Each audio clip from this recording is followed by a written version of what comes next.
Before we get started, I have a quick favor. I've been self-funding the Finding Genius podcast for 5 years now. I've done over 3,000 episodes. And as you can see on YouTube, we're up over 1 million views on the channel, which is fantastic. The next thing I really want to push on is to get up to 10,000 subscribers. Because once we do, we'll be able to put a donate button and we'll be able to solicit donations to help keep the podcast running and to also get the Finding Genius Foundation moving along. We have a big project studying anxiety, depression, and PTSD and working on a product to help people overcome these problems because I've seen them explode recently after the last 2 years of the whole virus situation. So if you would, please subscribe to the podcast. That would help us tremendously. Give us a thumbs up and check in the description for Buy Me a Coffee. It's about $5. If you could buy me a coffee, I'd really appreciate it. It would help keep the channel going, and I love coffee. Thank you. Forget frequently asked questions, common sense, common knowledge, or Google. How about advice from a real genius? 95% of people in any profession are good enough to be qualified and licensed. 5% go above and beyond. They become very good at what they do, but only 0.1% are real geniuses. Richard Jacobs has made it his life's mission to find them for you. He hunts down and interviews geniuses in every field: sleep science, cancer, stem cells, ketogenic diets, and more. Here come the geniuses. This is the Finding Genius Podcast with Richard Jacobs.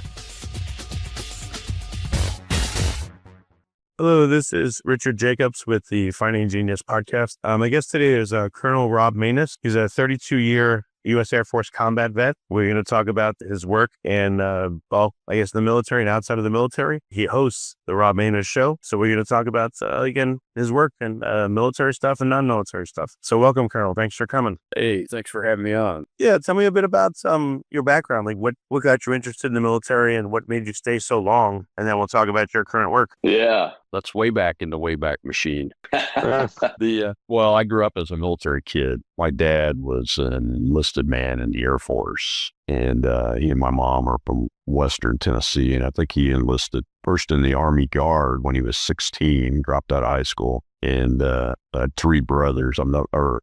Three brothers, so there's four of us. I'm number 3 out of 4, so one of us was bound to enlist and stay for a long time. My oldest brother enlisted in the Air Force initially, but then he got out. He just retired from the Army National Guard a couple of years ago, and I was the one that enlisted when I was 17 and then stayed for almost 32 and a half years. What's the average career length? I mean, I'm sure it changes over time, but I'm betting that yours was a lot longer than most. Yeah, to hit retirement eligibility, it's 20 years. So most people get out at 20 years, and then there's a percentage of people that are getting promoted. They're still getting good assignments and all that. That go on to the 25-year, 26-year point. And then a few of us are crazy enough to stay to 30, and now you can stay past 30. Don Rumsfeld, when he was Secretary of Defense under Bush 1 or Bush 2, changed the rules so you could stay till 40 years as an officer. And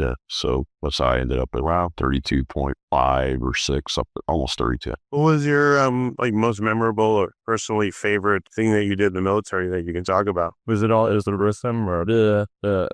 Yeah, it was all just awesome. I mean, my first job in the Air Force was bomb disposal technician, and just the training for that. The U.S. Navy runs the school.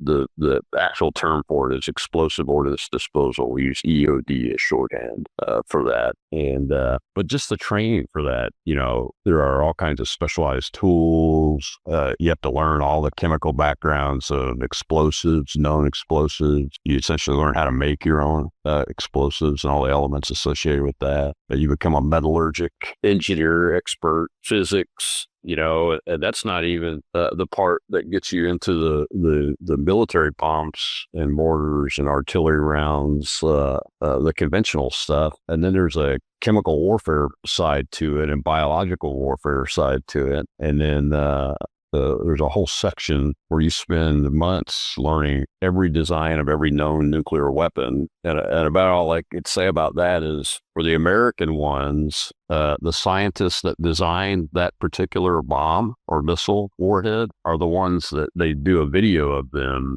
that teaches you how it was designed, how it was put together, and then how to take it apart and how it works and everything. And from the actual men that did it. So you still spend a lot of time in classrooms listening to very boring sounding people talking about very interesting things. And then there's another section which is really even more interesting than that, and that is the improvised explosive device training, which is what most people, when they hear the term EOD or bomb disposal in the military, they think about the IEDs, improvised explosive devices that we faced, especially in Iraq and Afghanistan. That's amazing. That is really, really interesting. To this day, I rose up through the enlisted ranks to become a staff sergeant. It's an E5, so it's like the second non-commissioned officer rank in the Air Force. I was a sergeant and a staff sergeant. So I had full responsibility for a team. Nobody ever questioned me, and I was only like 21 years old. So to this day, I think that's still probably the best job that I ever had. But I got to do some amazing things. I later went to officer training and jet navigator training, flying training, and became a jet navigator on air refueling aircraft. The first jets that we built were called the KC-135A. You still hear about KC-135s because we re-engined them and put electronics on them and all that, kept flying, and they're still flying today. But the ones I flew on were the original models. I was born in 1961, and most of those airplanes, they started building them in 56 and went up through 63 or so. Maybe some in 64 and 65. So they were built all around. But that's a fascinating mission too, because, in those days, the navigator position did hand navigator logs, just like Christopher Columbus did on the ships that they sailed across, keeping navigator logs, and use the sun and the moon and the stars, doing celestial navigation, except you're on a jet that's doing 450 knots across the ocean. So, and it was all done by hand using a special sextant. It was amazing. Jet aircraft. That was another fascinating thing. How we became increasingly more computerized as GPS came online and better navigation computers came online and those kind of things. But we still, even the advanced aircraft, like the B-2 bomber, which I haven't flown in, but the advanced aircraft like the B-2 bomber, it doesn't have a navigator position in it. They took the last bomber, U.S. bomber that had navigators in it, was the one I was in the B-1 bomber. After I was in tankers. But that airplane still uses what's called a star tracker system, because you can't just rely solely on GPS, because, the enemy tries to jam it to all kinds of things. You have to have really precise navigation. So we still use the planets and the moon and the sun and the stars to navigate. It's just some highly advanced systems. Yeah, it must be weird to be in the pinnacle of technology and then using methods that people have used for thousands of years at the same time. Yeah. When I trained as a navigator, you weren't allowed to even use an electronic calculator. It was all hand calculations using old time, what they were called sight reduction tables, and for the celestial stuff. And even when you were using electronic equipment like a radar to take a navigation fix off of instead of the stars and stuff, you still had to do it by hand. You weren't allowed to use any kind of calculator because, the bottom line is the electronics fail all the time. Yeah. I mean, you probably heard the phrase, just remember all that government stuff that we buy for the military, it's all built by the lowest bidder. That's a hard lesson learned for some people. So anyway, I flew in tankers and got selected to go fly in the backseat of B-1 bombers, and most of my flying times in B-1 bombers. And the coolest job in the flying world that I had was as a squadron commander and director of operations, which the DO and Air Force squadrons are the second in command, other than the squadron commanders at command. So we had 14 B-1s and 88 crew members, about 270 maintenance personnel and life support and admin folks. And I was in that squadron for a total of 30 months. That was the best officer job I think I ever had. Although I had some great jobs after that. Got to go to the Navy War College. Got to go to Harvard for a year, to the Kennedy School to get a master's. And eventually, after Navy War College, left the B-1 flying and went to an airborne intelligence business at Offutt Air Force Base. There's an organization there called the 55th Wing. That's where it's headquarters, but we had units all around the world, in the Pacific, the desert, in Europe, out in Arizona, people deployed down South Central America. We had a squadron of folks deployed in that unit and for flying intelligence aircraft from the beginning of Desert Shield. You remember that, the first Gulf War? Yeah. the 6 months prior to that, starting in August, before the war actually happened. So the intelligence platforms, the squadron deployed there, and the unit I was in 2007 and to 9, had that squadron airplanes there rotating people and jets in and out. So this Desert Shield started continuously through everything, peace, war, whatever. And as far as I know, they're still there. That's a fascinating business, airborne intelligence, and we got to play it in some very fascinating things that I can't really get any more specific about. Oh, worries. It's a very interesting unit. Look up the 55th Wing. There's all kinds of highly sensitive classified missions and platforms that the wing uses all around the world to provide the intelligence that we provide. It's really good, and it goes into the intelligence collecting agencies and those kind of things, and it gets exploited and becomes intelligent product. You see on the other side sometimes. I also got to be the wing commander at Kirtland Air Force Base, which is a 5th or 6th largest Air Force Base in the world. We had 53,000 acres, several mountain ranges, 100 different missions from various things. At Sandia National Labs, one of the 3 national laboratories was hosted. We hosted them on my base there, and just all very, very interesting stuff going on there. And the other assignment I had that was very interesting was the Pentagon. Before I became a squadron commander and after Air Commander Staff College, I went to the Pentagon and worked in the Joint Chiefs of Staff area in a division called the Nuclear Operations Division. The J-38 is what its J code was. And we did things like maintain the what's called the Nuclear Football Black Book.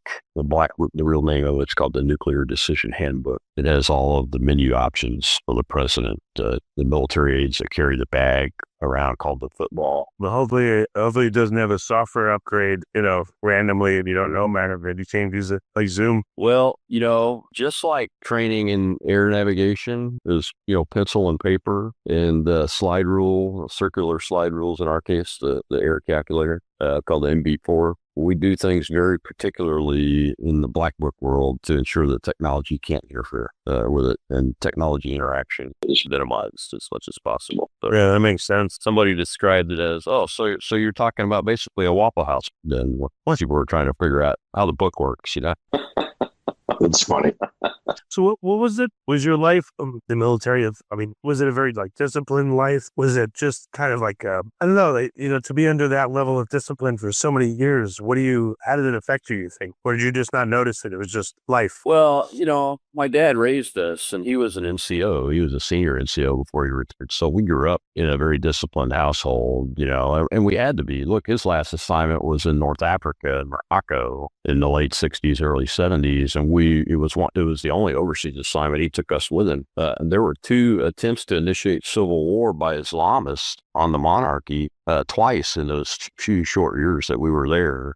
So we had to be very disciplined. I'll never forget the first time that it happened. We actually lived in a house downtown. We weren't living anywhere near a military base, and they didn't have American military bases there anyway. My dad was in advisor to the American Air Force in more civilian clothes most of the time, and he worked on a Moroccan Air Force base. But anyway, the first time it happened, my mom and dad were at a party on the base, which was about 30 miles from downtown where we lived in Kenitra. And my brothers and I think my youngest brother was about 6 then, so I would have been 10 or 11. And it was night when the phone rang, and our mom was on the phone saying, "Hey, don't go outside. There are RV trucks and tanks and people running around with guns and everything. We're going to send, the base is going to send a truck to pick you guys up and bring you into the base." And about 6 hours later, just before dawn, it showed up. And what come to find out, it was Islamists that tried to assassinate the king of Morocco. And they did it through the army.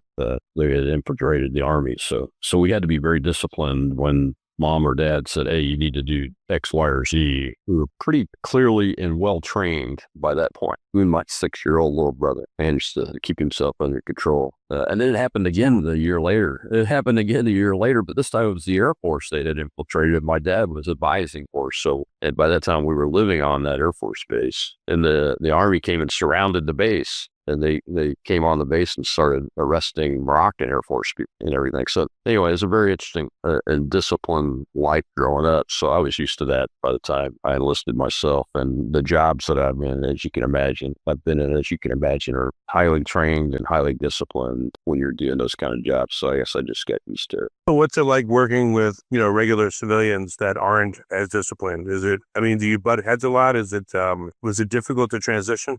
No, in my case, I was very fortunate because that last job I had as the commander at Curlin Air Force Base, a large part of my force was actually government civilians. And as a commander, you deal with like government union employees and those kind of things. So I've been doing that for many years, and I'd worked in the Pentagon, which is mostly civilian employees, and for the most part, though, on the government side, a lot of them are prior military, so they're a little bit easier to get along with, but not all of them are. And you have to get used to that. And in my case, I was very fortunate. I got hired when I left the Air Force by a Fortune 500 utility company called Entergy Corporation. I was hired as the utility operations safety and training director.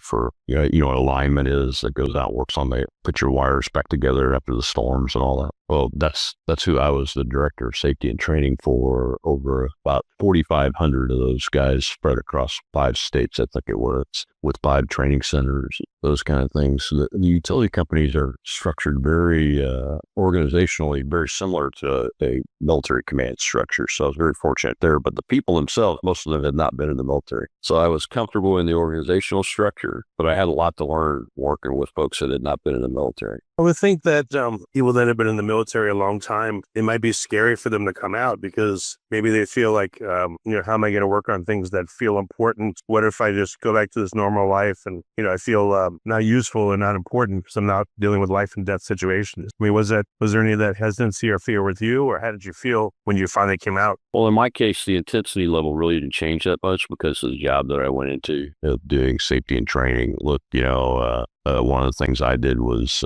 do hurricane recovery. I was living on the shore of New Orleans, basically the North Shore of Lake Pontchartrain. My office was in New Orleans. So when a hurricane hit, part of my job was to become what's called the system safety and recovery officer for hurricanes. So, I was immediately thrown into intense operations there, getting linemen deployed into the zone, making sure they're fed. Very similar things to what a military commander does for his forces when they're, for his or her forces when they're going into battle and those kind of things. So in my case, it was not that big of a transition, but that is true for a lot of folks.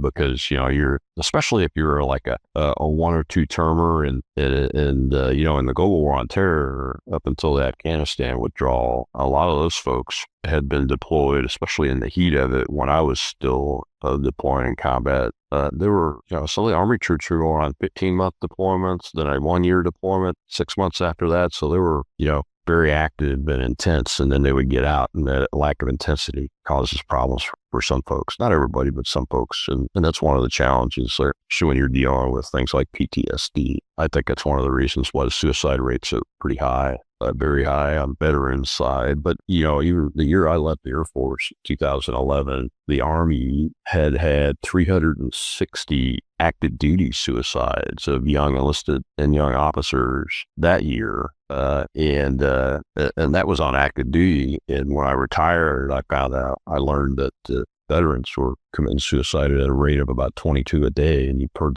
that phrase before. That's true. Matter of fact, most people think it's higher because of lack of reporting, and not every veteran is taken care of by the VA, those kind of things. So it's hard to get these accurate data. And that's significantly higher than the civilian population. And part of it is that you lose that lack of intensity, the sense of mission, the sense of brother and sisterhood that get by training hard together and going out risking your lives together many, many times. And then all of a sudden, you get out and it's like the lid's taken off of the pressure cooker and you don't know what to do with yourself. So some of us, like me, we throw ourselves back into the work, and others aren't able to do that sometimes. Yeah. So right now you're doing the Rob Maness show.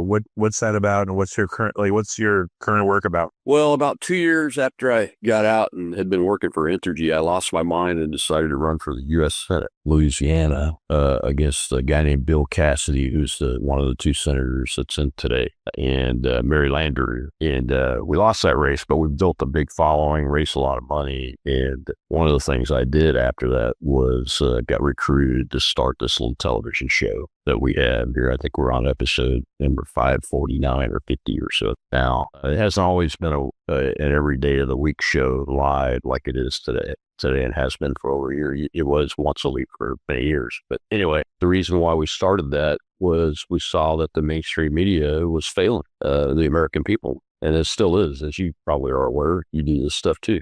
The mainstream media doesn't report the truth. They don't report facts that the American people have a right to know. As a matter of fact, they're more of a government propaganda outlet now, or a propaganda outlet for large corporations that pay their money to them. Even the hard news, so-called hard news parts of their outlets are like that.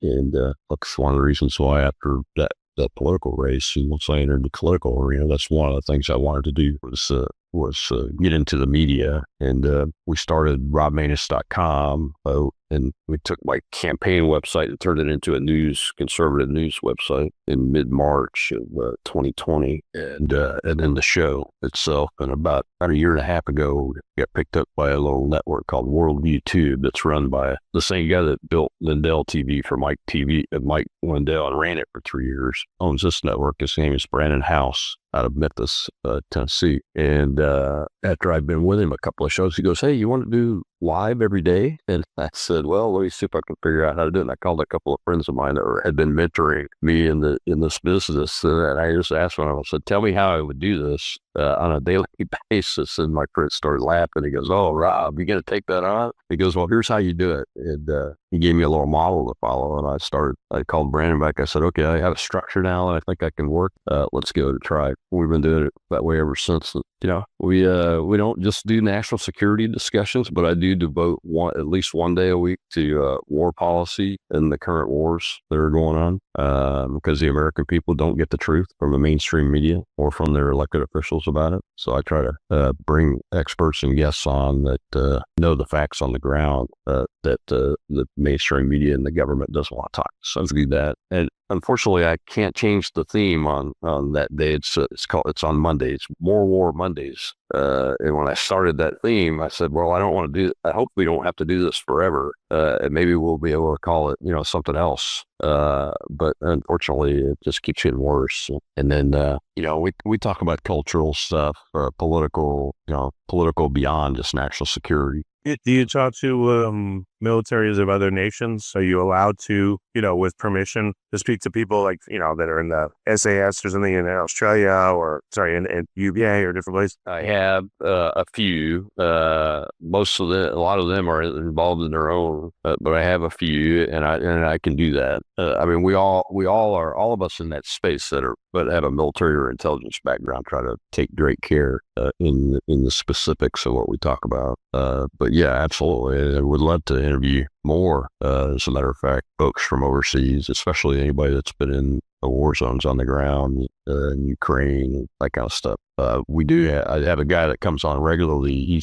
He's actually a former Air Force Special Ops helicopter pilot, Air Force Academy pilot. He'll be on this coming Monday again too, to talk about Ukraine, because he started a media business that's much bigger than my little show and website. And he actually has reporters on the ground in Ukraine, and he did a lot of special ops work there when he was in the Air Force on the ground in Ukraine. So he's very familiar with the Eastern European viewpoint and how their militaries work or don't work. So he's got people on the ground. So I bring him on whenever I'm going to do a show on Ukraine. And of course, Ukraine's blowing up again. Are there certain topics that you have to get permission to post? I never asked permission. I just don't know how much the government monitors or says, like, hey, that's a sensitive topic. No one must report on it except our approved people, I wouldn't listen to him anyway. This is the United States of America. Okay, well, that's good to know. Yeah, that's one of the reasons why I went into this business, is because of what you just said. The government, if there's classified information, it's going to get somebody hurt or killed, and I'm aware of it, I will not, give specific details on things. But also what I talk about is all open source anyway, and I've been out since 2011 now. My security clearance lapsed in 2015. I purposely did not purposely did not renew it because I didn't want to get into that. And there's plenty of information out there that's not reported by the mainstream media or the government for us to work with. So what's a friend of mine once said that conflicts and the outcomes of them and the winners, he thinks it's always a lot closer than both sides would let on, meaning there's few like truly decisive victories. Is there anything in general you could say about the conflicts that you've reported on or seen with, these on the ground eyes that people just don't understand, don't know, or misinformed about, or just really misconceptions just because they're not in it? Like, what do you see that maybe that surprised or, people don't know? It's two biggest events. Let's talk about it from an event perspective, or the Ukraine-Russia war, and then U.S. involvement in Afghanistan. Just from those two perspectives, and just talk about it around the events in the Ukraine. For the Ukraine thing, we'll get to that in a second. But on the Afghanistan thing, my last combat deployment, I was a squadron commander. We finished up in mid-2005, and when we got there in December of 2004, my deputy and I, are in briefs, with the Air Operations Center folks that give us what's called our air tasking order, which is what we plan our combat missions and around and those kind of things. When we asked, well, what's the current strategy? The individual chuckled and said, well, our strategy is to send you to a kill box, and you wait till you get a call from the troops on the ground with the troops in contacts with, they're taking enemy fire. And then you drop bombs where they ask you, on targets that you drop bombs on, and that's pretty much the extent. That's not a strategy, obviously. This was in mid-2005. And by the end of the deployment, every commander gets to outbrief with the boss of the Air Operations Center, which is Air Force 2-star. And my deputy and I went in to outbrief with him before we left. And I just was frank with him. I said, look, sir, we have no strategy. And we've defeated the Taliban and Al Qaeda, which is what our intent was after 9/11. That when we responded, and I was in the Pentagon on 9/11, so I got to work the response and then go fly it as a commander in 2005. And I said, look, we won. Give this country back to its people is what my recommendation is. Of course, they didn't do that. The choice was made just, I think, about a year later to go into this nation building, create Afghanistan in America's image, those same stupid things that we did in Vietnam, tried to do in Iraq, all of that. And then here we are in 2021 when it fell. So my point with all that is you were told by the generals, we just need a little more. We just need a little more. We're on the march to victory. We just need a little more time. In this case, it wasn't more as in more troops, more aircraft. Like in Vietnam, it got attention because they wanted to have, 500,000 more troops, and et cetera. You didn't get those big numbers. It was about time. Well, we just need more time and tweak our strategy a little bit. But we're winning. They kept saying this. But we're winning, but you never win in those wars. And that's what the public, that's why most people were probably surprised at the withdrawal debacle from Afghanistan, and probably thought those people trying to fly on those airplanes by hanging onto the wheels that fell off of them at 500 feet and died were fake. And they weren't, unfortunately, because in war, both sides put their propaganda spin on it. And since that information lives in a classified shell, the truth is very difficult for the public to see, the ground truth, you know what I mean? It's not that people necessarily are lying outright, but they're putting their spin on it. That's why we call it propaganda. So both sides are doing that. Even the American side was doing that. And unfortunately, they were also propagandizing our own people and the decision makers and the government, the generals were in the end. And essentially, who is in control? I mean, you have the media, which seems to be, at least partially controlled by, like you said, big corporate advertisers and the government. And then you have the politicians, then you have the military. Either the politicians listen to the military, does the media just do whatever it wants and no one yanks its chain? Like what? Oh no, the corporate media is very tightly controlled, especially by the Pentagon outlets. They all have their national security reporters. They're the one that comes to mind of people that watch Fox News is Jennifer Griffin. She is a a Pentagon talking points reporter. She's not a journalist. And so it's very tightly controlled. And if any of those people get out of line, they lose their credentials and those kind of things. So that's how they control it. And the so-called reporters like Griffin have a tendency to say, yeah, I'll report that exactly how you want to, instead of asking questions and that kind of stuff. And that's where the failure is right there.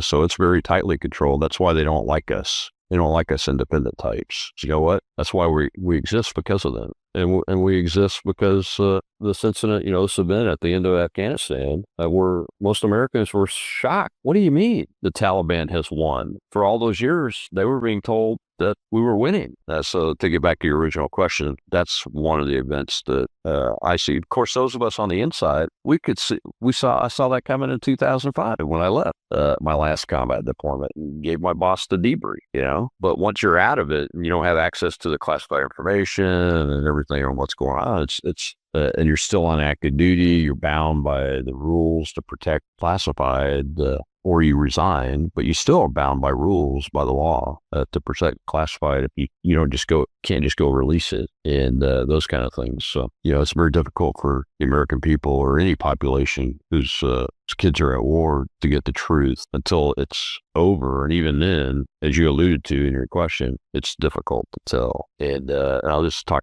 very briefly about the Ukraine war. This one really saddens me more than anything else, because the United States intelligence world was heavily involved in the creation of Ukraine as it is today, and pulling it towards NATO. And our poor decisions, really what you're seeing is a result of our poor decision making, from all the way starting in before 2010, when we did what's called color revolutions a couple of times in Ukraine to get the people we wanted in, and the West wanted in, to do that. And NATO is part of this too, unfortunately. The NATO countries are too. And our poor decisions led to Russia making its poor decision to initiate this last part of this conflict. But this conflict's been going on for a long time, much longer. Seems like Ukraine has been the playground, dumping ground, experimental ground for the U.S. and a lot of countries. It's just, has been used to provocate Russia, and nudge them and poke them. And every time I hear an American politician say something like, this unprovoked war of aggression by Russia, well, that's just a lie. That's a lie. Our actions did provoke Russia. Russia's got a 1,000-year history of protecting that part of the land to keep as a buffer between it and Western Europe, because the leaders of Western Europe have consistently tried to invade Russia and take over, long before the Soviet Union ever existed. Hitler, Napoleon, just keep going back and back. Anyway, so that's an issue too. But here's the real sad part. The real sad part is the fatality and casualty numbers. And you gotta look in the window when the young Air National Guard Intel airmen released the slides. You remember when they released the casualty number slides, the classified? You remember that story? You got to look into the reality right there, because the Russian numbers were very low, and the Ukrainian numbers were through the roof as far as deaths and injuries on those numbers. If you remember that. And I had known that even before those slides were released. I was just through observation and what the governments were saying and NATO was saying, and Ukrainians were saying, and then hearing and talking to people that were coming out of the country and those kind of things, and the stories weren't adding up. So that's the really sad part, is the Ukrainian population, especially young men, has been chewed up in this meat grinder, but they have no hope of winning. They have no hope of winning their territory back or anything. The best they could do at this point is get to a stopping point and then sue for peace on the Ukrainian side. And then this whole thing, and this is something that's scary, is that the current president, is agreeing with the numbers that he's been being shown that shows the Russians' numbers are high too. And honestly, the Russian numbers aren't as high as what he's being told, in my opinion. Because you know what? If they were, you would see lots of angry moms and dads in Russia that would be hurt, because it's not like the old Soviet Union where they're inside the Berlin Wall and the Iron Curtain and have everything completely sealed off from the outside. with the advent of social media, you can't keep that stuff tamped down. Not in that country, anyway. What about in like North Korea? Are there any places that are truly like hermit kingdoms where it is a total blackout of info? Or Yeah, North Korea, China's still pretty good at it, but there's a lot of leakage that comes out of China too. Back in the day, we would never have known about the Uyghur situation that they've been putting in concentration camps, using for forced organ removal and selling their organs in transplant systems. We would never have known about that to the extent that we know about it now, where it's fact. We know that it's fact. Back in the day, during the Cold War, we wouldn't have known about that because the technology didn't exist to get the story out. But today it does. Even North Korea has great difficulty, and its success in that is born mainly on its small border and the way the geography is laid out. So anyway, it's two events. Get back to your question about people not really knowing what's going on, who's in control. I think are the two biggest, in my experience, examples of that. And you're right. I mean, it's absolutely correct. It's very difficult to know what the truth is. It's very difficult to know who's in control. Quite often these generals, they think they're in control, but they don't. And Afghanistan's a prime example of that. I believe that most of the generals thought that they still were in control of some sort, all the way up to the bitter end, And obviously the Taliban controlled the entire country. Yeah. Well, I'm not trying to be silly or anything, but with all you see, does any one group of people or country control like literally the world, or is it just too big of a chessboard, too complicated, too interconnected for any one group, whoever they may be, to really run things? It's too vast, way too vast. No, there's no one group that's running things. There are many groups with power centers that would like for you to believe that one group is running things. And there are many groups with power centers that actually have active influence operations that try to get certain segments of the population to believe things that aren't true. And those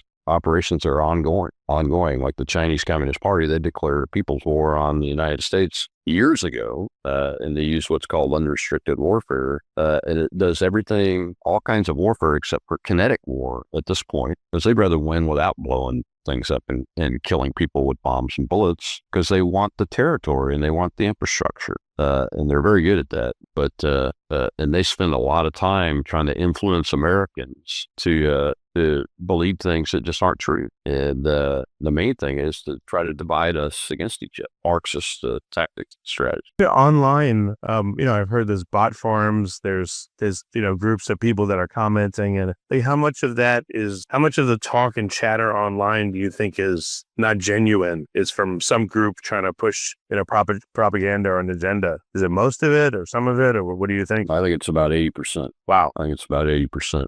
Because you have government entities and non-government entities, corporate entities that are in that mix, and they all have vast amounts of dollar resources to pay people to do it. And as the technology, like artificial intelligence, increases, the capability to do that becomes greater and greater and greater. And if you look at platforms like X, formerly Twitter, that's probably the main one now. The AI-driven bot population has been increasing recently. And that's one of the challenges that Musk faced when he first came in, was to get rid of the digital bots. But now you've got these AI-created bots. Eventually, the AI piece will get to where it creates it on its own, just following general guidance or objectives and everything. And it'll be very difficult, for platform engineers to control at some point. That's one of the dangers of AI that we need to really get a handle on and figure it out. But yeah, look, the question you asked is very much related to my view on things like climate change. I haven't been an aviator. I've flown around this world in this atmosphere, I don't know how many times or how many millions of miles, but I have been part of the working human machinery in the atmosphere itself. And I'm here to tell you that scientifically, there's no way that human activity can have the influence on climate that these so-called scientists that have made this stuff up say that it can have. It just doesn't work that way. The the climate system on this planet is too vast. It's too complex. Like the oceans have ways of cleaning themselves that human beings aren't even beginning to fully understand at this point. Now, are there some things that we should do better? Yeah, like littering, plastic, and plastic bottles and that kind of stuff. Absolutely, we should. But from my perspective, there's no way that human activity can influence even the weather systems. There's a lot of talk right now about cloud seeding. Now we've been trying to do cloud seeding for tail farmers since at least the 1950s, and that's not a secret. Somebody was out there yesterday saying, "Hey, these are all highly classified programs." It's been going back to the 1950s. Now there may be some classified programs. I've never seen one. I flew on government airplanes for 25 years, all types of them. Never seen one. It could exist in a very small way, but it's not in a way that's going to have any massive effect. However, that doesn't mean that it's not been tried. And the reason I bring that up is that it's been in the news a lot recently, and some pretty big name influencers are talking about it a lot.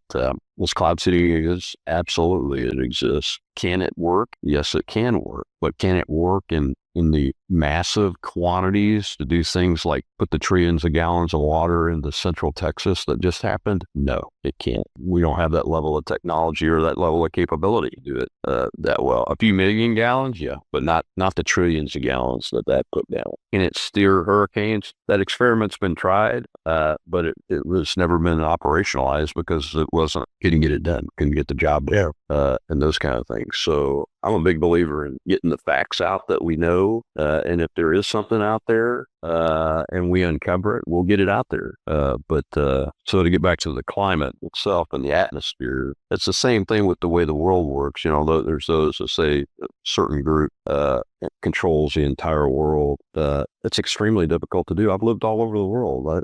My friends and family, you've probably traveled, right? I mean, you see about it. I'll never forget the first time I was alone as a jet navigator without an instructor or anything. I was in the middle of the Pacific Ocean doing celestial navigation at night in bad weather, and I'm between Hawaii and Guam. And when you're out there at 30,000 feet and you experience that vastness, and if it ever crossed my mind to go, wow, we really are able to impact this, I would just chuckle to myself because it's just incredibly not possible at this point. It's like those that say that the population's too great for the planet. Well, our population's been dropping. What do you mean? Our birth rates are dropping. So none of the theories that are out there really hold water because I've experienced the vastness of this planet and the systems that it uses to take care of itself. Pretty amazing. Well, what do you do when rationality seems to be slipping away and there's more and more hysteria? And the people I know, I've heard especially during COVID, you hear them just repeat word for word things that are said in the media. And what do you do in an environment where it seems to be degrading into just emotional hysteria and not rational thought on all sides? Yeah. Well, what I do personally is try to find the courage to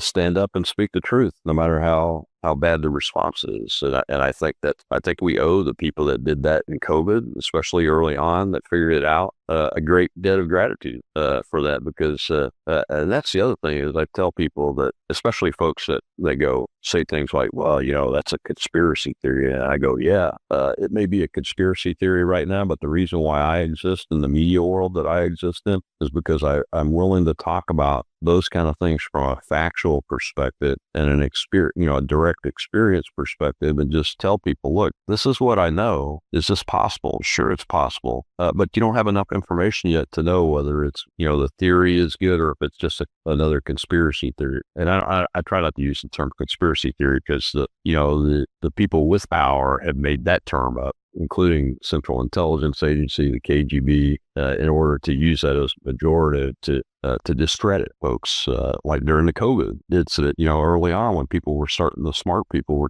starting to figure it out and talk about it. They were immediately labeled as conspiracy theorists. That goes back all the way to at least the 1950s with the CIA and using that term and developing it to use as a discrediting tool for anybody that speaks out in disagreement with whatever they're doing or whatever they're trying to protect. The bottom line is we all have to find it in ourselves to stand up and try to speak the truth from a facts perspective, but still tell people, hey, I've got an open mind. Like I tell people about the weather modification, I say, look, I've got an open mind. If I ever see evidence that convinces me that this capability that you're talking about actually exists or is being tried, I'll tell you.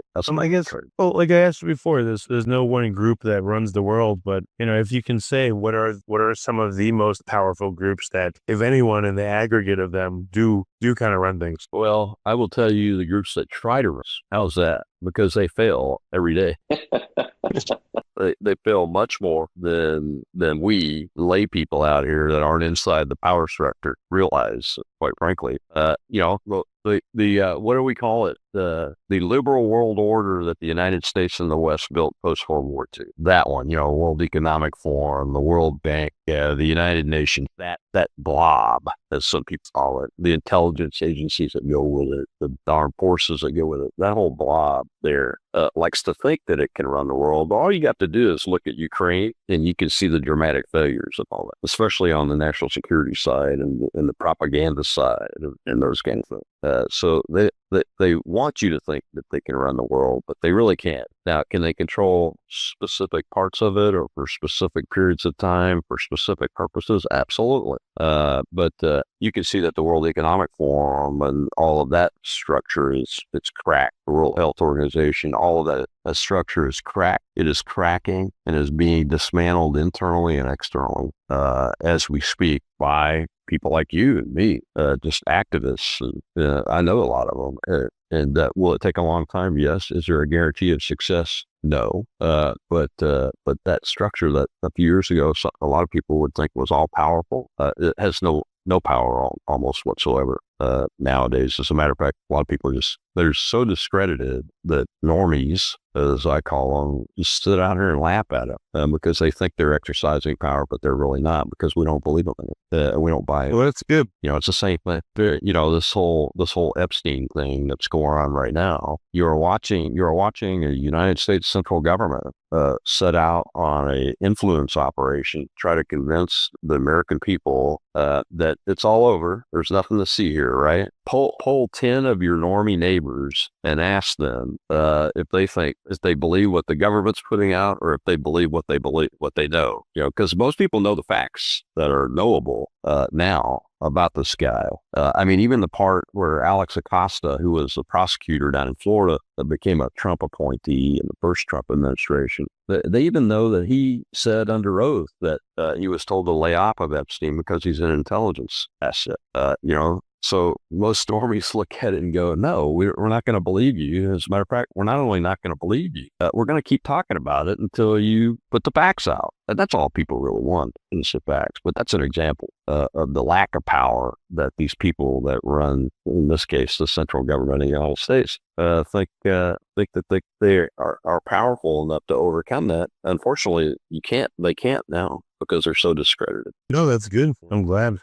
Yeah, it's funny. A lot of the alternate channels, they talk about ground news. I don't know if you ever use them, or if there any remedy or any way to find really what's going on. It is a question. So for the average person, with all the propaganda and all the BS from the news, how can they find out what's going on? Listen to your show? What else can they do? Yeah, you can listen to my show. You can find it at robmaness.com, where we post all the stuff. You can follow me on X at Rob Maness. That's where the most recent information that I put out or that I share from other outlets that I trust. And that's one of the things that we owe Musk a debt of gratitude, we being, the regular people that have no power from a government perspective or a corporate perspective. We owe him a debt of gratitude because he's opened up that platform to where at least you can find sources on there that can be trusted at some point. So if people follow me and they see me sharing information from a reporting source, not necessarily an opinion thing, but a reporting source, like some of these independent reporters that go out on the ground to some of these incidents, then that's what I did is I built my trusted network. And then what I will do is I will take what I learned during the day, because I do this for a living now. So I'm watching the platform, the X platform all the time and following my people, and reporting myself. So I will take what I learned and I'll run one of the mainstream shows, in the evening to see what they're talking about, just as a measure of effectiveness of what I know, versus what they want me to know. And they fail every night. They fail every night now because there's enough people that are honest, that are actually out here doing reporting on the ground, and especially inside the country, for the real facts to get out, which is great. Unfortunately, not everybody knows that.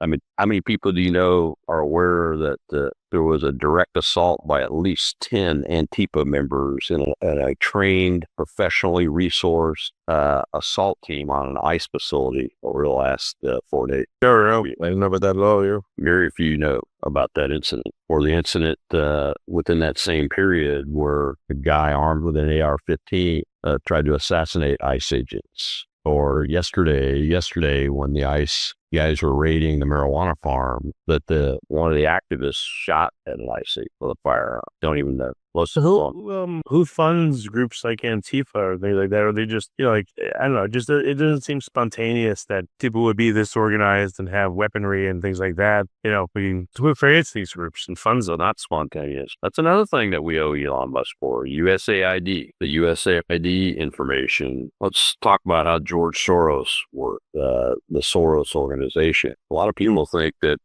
Soros just put his billions into these non-government organizations that do this stuff, like train Antifa, etc., bail them out of jail, or help them organize, get them resourced, and those kind of things. But that's not what was really happening.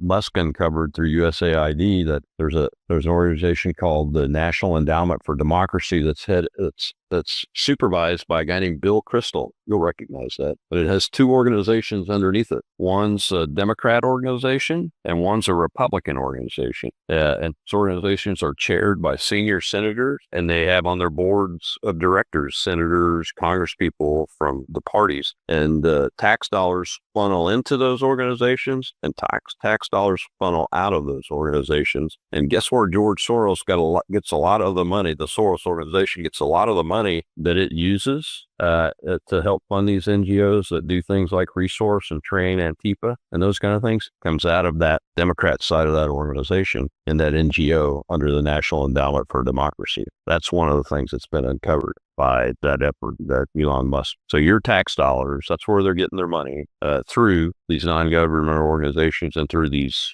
personalities like Soros and his organization. I guess I don't mean to ask you about everything, but I'm curious, what do you think happened, and why did Doge stop? Did it just meet too much resistance, or was it used as a fainting blow to get other things done, or what do you think was the purpose of it? Well, unfortunately, the Republican Party apparatus that is in power in Washington, D.C., that's part of what a lot of people call the Uniparty. So what I just described, the USAID NGOs, the National Endowment for Democracy, the International Republican Institute, and the National Democratic Institute NGOs, that is Uniparty structure. So there is no, some people say the Republicans are what's called controlled opposition. There actually is no controlled opposition. It's all the Uniparty structure that's trying to conserve its power and protect its power. And it uses the vast bureaucracy that we've allowed to be created over the last 100 years in central federal government as a tool to be able to do that. And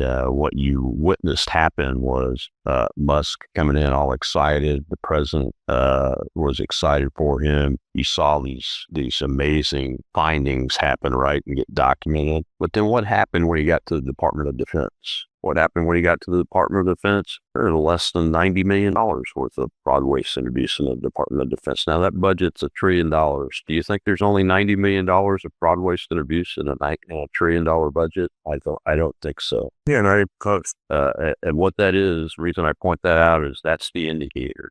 Because what's really going on is the politicians that are in office, most of them, not all of them, but most of them are being controlled by the money sources that they get to finance their campaigns that keep them them into power. And they're getting controlled by, in the DOD's case and the intelligence agency's case, by the prime contractor companies that funnel money to them. And if they get told by somebody in the Department of Defense, hey, you need this, if you don't support this, we're going to run a candidate against you and stop funding you, then they do what they're told. That's what's really going on. So when all of this came out and it got documented in the media, the pressure was put on to the politicians in Congress, especially because that's who controls the purse strings and the legislation that has to be passed eventually, like these rescission bills that have to be passed. And they were told, hey, you're going to minimize this. And if you don't, then we're going to come after you and remove you from power. And I think they've even gotten to the president. That's where,